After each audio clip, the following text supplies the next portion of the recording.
les mêmes sketchs. Venu du Québec en 1999, pour s'installer durant 5 saisons sur France 2, la série Un gars, une fille a fait le bonheur, chaque soir, de 6 millions de téléspectateurs. Aussi, Florence Boudot, la productrice de Flanagan, a-t-elle relu les 4800 scénettes qui ont composé les 438 épisodes de l'époque. L'idée est de rendre hommage à la série, précise-t-elle, donc, de ne prendre que les textes d'origine.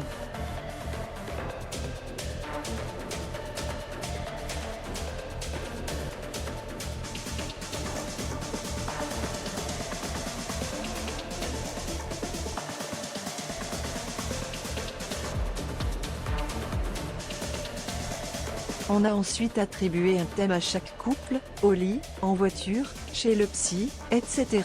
Comme 2 décennies se sont écoulées, les textes ont été remaniés. On a ensuite attribué un thème à chaque couple, au lit, en voiture, chez le psy, etc. Comme 2 décennies se sont écoulées, les textes ont été remaniés. Certains étaient désuets, on les a réadaptés, d'autres ont été édulcorés, car on ne peut plus tout dire. Chouchou et Loulou, sans Alexandra Lamine et Jean Dujardin, ils ont marqué la série, comme la série les a marqués. Ils auraient pu faire partie de cette nouvelle distribution.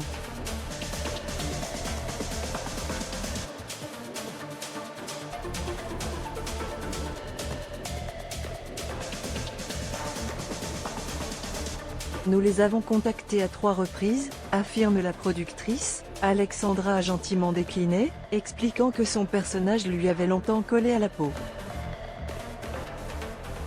Nous les avons contactés à 3 reprises, affirme la productrice. Alexandra a gentiment décliné, expliquant que son personnage lui avait longtemps collé à la peau. L'agent de Jean Dujardin nous a répondu négativement. Notre objectif, avec les nouveaux couples, c'est de les faire oublier. À lire également Un gars, une fille, Denis Brognard, Inès Reg. Notre objectif, avec les nouveaux couples, c'est de les faire oublier. À lire également Un gars, une fille, Denis Brognard, Inès Reg. Nous avons donc loué des maisons, nous sommes allés dans de vrais supermarchés.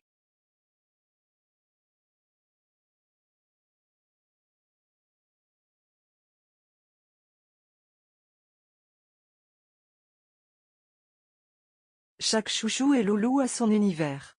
Le tournage a débuté en octobre 2022, pour s'achever en mars 2023, le temps qu'ils se rendent tous disponibles. Chaque chouchou et loulou a son univers. Le tournage a débuté en octobre 2022, pour s'achever en mars 2023, le temps qu'ils se rendent tous disponibles. Programme, un jour de lecture et un jour de tournage pour chacun. Un casting éclectique pour ces 2 soirées événements, 18 couples ont été formés, 9 pour chaque prime, de tous âges, afin que chaque téléspectateur puisse s'identifier. De Baptiste Le Caplin à Joey Starr, en passant par Frédéric Bell, Olivier Marchal, Michel Bernier ou Stéphane Plaza, tous ont tourné entre 9 et 13 scénettes, dans des registres parfois inattendus. M'a beaucoup amusé de casser l'image sérieuse de Denis Brognard, qui, avec Adriana Carambeu, forme un couple échangiste, confie la productrice. À la ville comme à l'écran. L'idée de mettre en scène des couples vivant ensemble au quotidien fut une évidence. Ils se connaissent si bien, avoue la productrice, qu'ils ne surjouent pas. Veille avec Faustine Bollard sur La boîte à secrets, France 3, et cela me faisait plaisir de la faire jouer avec son mari, Maxime Chatham. Même, il me semblait normal d'avoir un couple homosexuel.